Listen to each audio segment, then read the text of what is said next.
What's up guys, welcome back to another video. Hope you're all doing well. I thought I would upload a quick video before the quarterfinals tomorrow. Just going through some of the picks or kind of strategy for how I would approach the quarterfinals. As you can see from my team, I've had quite a few hiccups in terms of unexpected teams going out, like France and Netherlands. So I've had a few headaches there to try and work my team around, but really without wanting to take hits.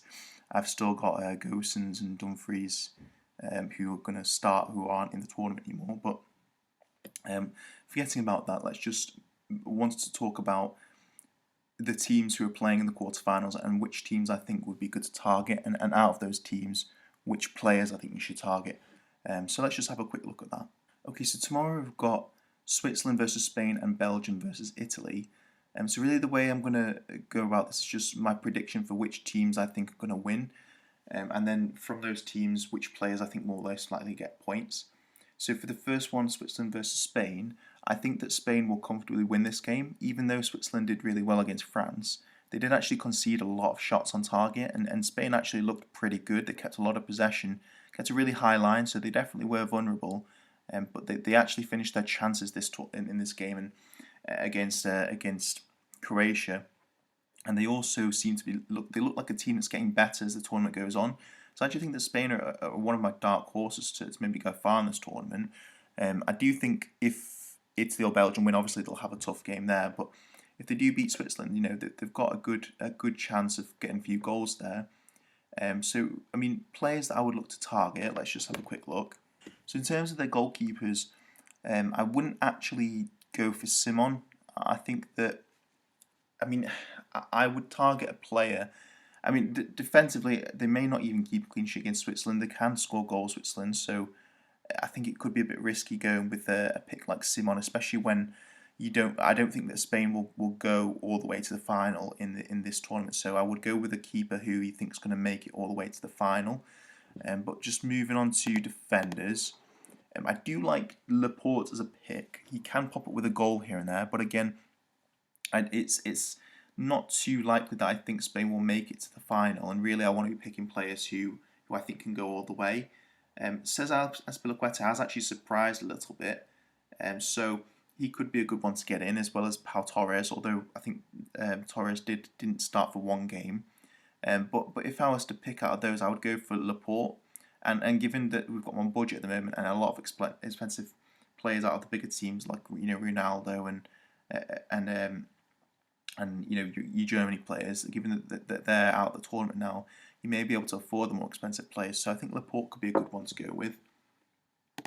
Looking at the midfields, I've actually put Sarabia in my team. He did get a goal last game, but he actually looked quite threatening. He looked like he was getting in the box quite a lot. And Ferran Torres has also come back into form a little bit. So personally, I would go with either Sarabia or Ferran Torres. I think they get in the box the most and are most likely to get you a goal rather than an assist. Olmo could be a good pick as well. Just quickly have a look at him. Yeah, so he could be a good pick as well, but I prefer Torres or Sarabia personally. And then just looking at the forwards, I have gone with Moreno, but he didn't start last game. I've kept him on my team, obviously, because I don't want to take a hit. But I think Morata's actually hit a little bit of decent form, but I would probably go for a different forward rather than Morata. I think that if Spain don't go all the way, there are more prolific strikers who are still in the tournament who could go far, like Harry Kane or potentially even Immobile. So yeah, so maybe Morata, but I've gone with Moreno because he was my budget pick, and I don't want to get rid of him just yet. So going back to the games, next we've got Belgium versus Italy. This is a tough one to call, but in the match against Portugal, Belgium actually were quite lucky. I think that they only had like one shot on target, and I think that they scored with that. Yeah, they only had one shot on target. They were very lucky to win that game. Portugal actually had 4 shots on target against Belgium, so they can definitely concede goals, Belgium. They're not tight at the back. They're not a watertight team. And Martinez's teams, they tend to concede goals. So I would back Italy to put some goals past this Belgium team. Do I think Belgium will score as well? Potentially, but I think that Italy have got good enough defence to keep them out. So I would personally target Italy players for this game.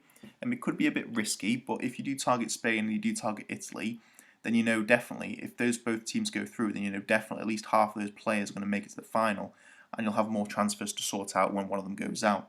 So I would definitely target Italy for that game. I think that they're, in my opinion, they're the favourites to beat Belgium. So in terms of just having a look at players, let's have a quick look. So obviously the goalkeeper is the one you want to keep an eye on, Donnarumma.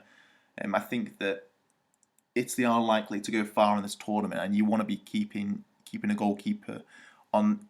We want to have two goalkeepers on different sides of the draw. So personally, out of the players, out of the teams we've got Belgium, Italy, Spain, and who was the other one? Let's just have a quick look. Switzerland. I think Donnarumma's my favourite to go far out of those four teams. So I personally go with Donnarumma. Let's just have a quick look at the defence. I think Spinazzola is pretty much a given how he pretty much gets into such attacking positions that I think he's just a must-have in your team. If they get a clean sheet, he's also likely to get an assist or a goal even. So I would definitely go with Spinazzola. I wouldn't look at bother with any other players in Italy defence. The midfield is where it gets tricky, because obviously there's a few different options. You've got Barella, Verratti, Insigne, Berardi, and there could be rotation there as well. So personally, I've gone with Berardi and Insigne as they're both likely to get goals in my opinion, or at least an assist. But I couldn't argue with maybe going with Barella or also potentially Verratti as this Italy, they seem like a very much a team type of.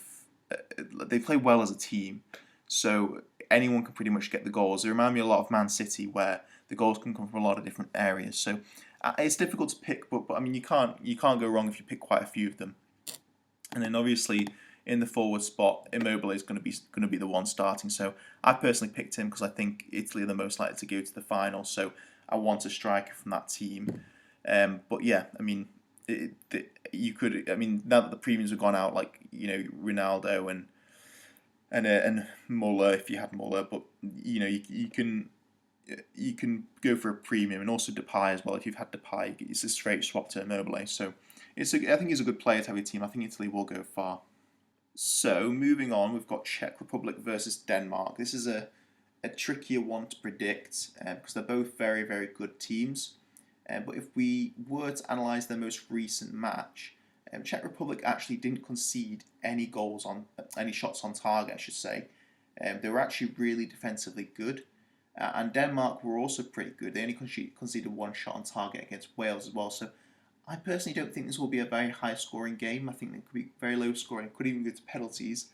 So I would potentially target defenders from this game. But having said that, these teams aren't likely to go too far in the competition. I think that if one of them gets through, I think that England will most likely beat Ukraine, and they will probably knock out Czech Republic or Denmark. So they're not my favourites, but personally, if I was to target a team, I would go for Denmark over Czech Republic.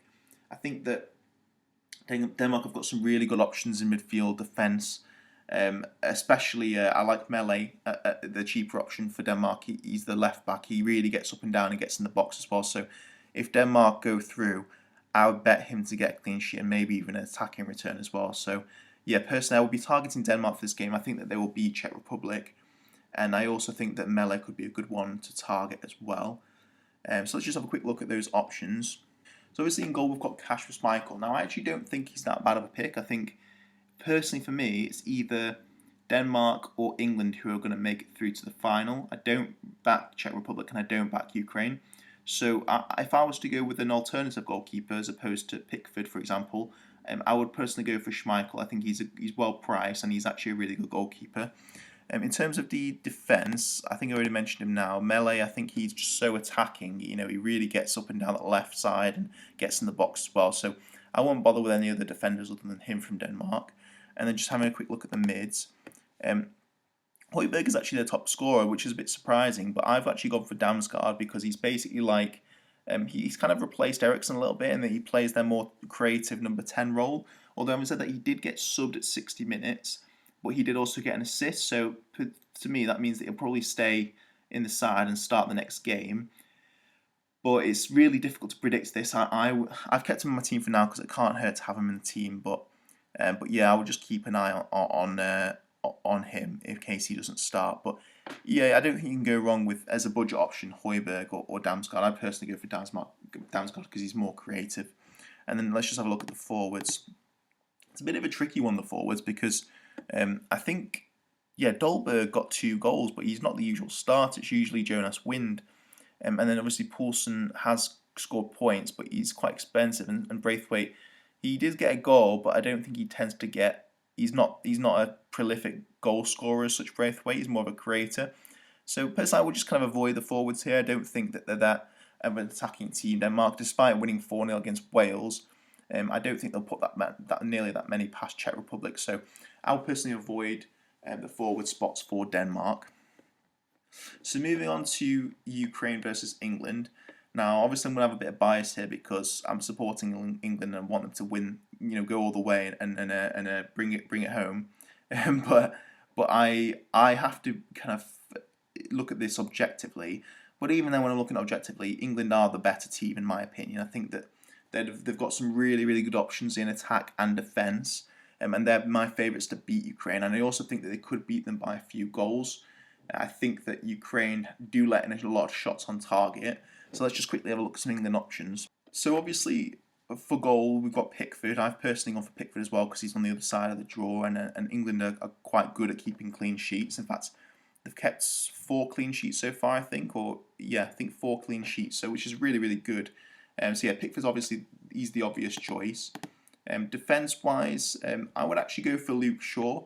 I think that he seems to be quite a creative. He seems to be quite a creative fullback. Although, having said that, it is a bit of a tricky one with the fullbacks because Gareth Southgate has played Trippier there in the past, and yeah, it could he could not start. But personally, I don't think that Gareth Southgate will change the formation up too much further down the line. So I would personally go for Luke Shaw, maybe even John Stones, as he could quite easily pop up with a goal. So keep an eye on John Stones. I think he could be a good one to target. In fact, I may even take a hit for John Stones because personally I think that his ceiling for points is quite high. Obviously, they can keep a clean sheet, England, we've seen that, and also he tends to pop up in the box for set pieces and corners. So I would potentially target John Stones as well. For midfield, it's a bit trickier. Obviously, Sterling he's the top goal scorer, but I don't fancy him to continue scoring. To be honest, I think that the opportunities are going to fall to other players. I really like Jack Grealish. If he does start, he tends to be a really good creator. I also like Calvin Phillips as well as a budget option. He's a really good budget option, only 5.3, and he does get up and down. He does make some good runs, and he creates chances. So Calvin Phillips could be a really good one as well. Let's have a look at any others. I don't think there's that many. I mean, I would go for Saka, but it looks like he's flagged as potentially injured. Mason Mount's not going to be starting anymore. So yeah, I would personally go for Grealish or Phillips. Looking at the forwards, obviously, you've got to go for the main man, Harry Kane. I've personally gone for him as well because he was a straight swap from Ronaldo. And yeah, I think that he will start to come into form now. I think that he's going to get more chances, and I think that goal that he got in against Germany is really going to boost his confidence. So I've gone with him. I think he's a captaincy option as well. You want to have captaincy options. So yeah, that's my picks for England. Just going back to the matches, I think it's really important to have a captaincy option for each day. So personally, if I was to go for a captaincy option for Switzerland versus Spain, I would personally go for Ferran Torres or Sarabia. I think that they could be good ones to captain. But personally, I do think that Italy are a better captaincy option. I think that Belgium could quite easily lead goals, and as well as that, Switzerland are not an easy team to put goals past. Now, having said that, I think Spain could do it because they are prolific goal scorers. They do create a lot of chances. They're a very attacking side, so it's a difficult one. I mean, I would personally go for an Italy captain, maybe like Insigne or Immobile, because I think that's a slightly safer option. But I could argue go with Ferran Torres or even Morata or Sarabia. I think you couldn't argue go with one of those either. And then just looking at the next match day, I think it's got to be a player from England for me. I think Harry Kane's going to be my go-to guy for a captaincy option. I don't see many captaincy options for Denmark versus Czech Republic. I don't think it's going to be a very high scoring game. England can put a few goals against Ukraine, I think. So I'd personally go for Harry Kane or maybe even Sterling. So yeah, those are my picks for the quarterfinals. Obviously, I'm just going to keep an eye on the lineups for the Switzerland versus Spain game, and I may maybe change. Well, actually, I don't have my free hits or sorry, my limitless and wildcards. So I probably can't change players around, but it should give me an indicator of how they're going to do when I see the lineup. So yeah, that's my video for the quarterfinals. Hopefully you found it useful and could give you some ideas for which players to go for. That my main takeaway from this video is just to keep an eye on the teams which you think are going to make it through to the final, because really having a starting player is your main concern. You don't want to be getting to the semi-final and have no players to start. So really that's the main thought process for this video, is trying to predict which teams are going to get to the final. In my opinion, for me, it's probably going to be England or Italy. England and Italy. So I've targeted heavily on them, but I have some Spanish players in there as well, because they could easily, I think they could potentially go through as well. I do have Kevin De Bruyne in there as well. He's a Belgian player, but that could just be a backup option in case he goes through. He is actually potentially injured and not starting as well, so that's a bit of a pain. But yeah, so that's my video for quarterfinals. Hope you enjoyed it, and stay tuned for the semi-final video. And I will be uploading some videos on Fantasy Premier League as well, giving my thoughts and tips on that. So yeah, stay tuned for that.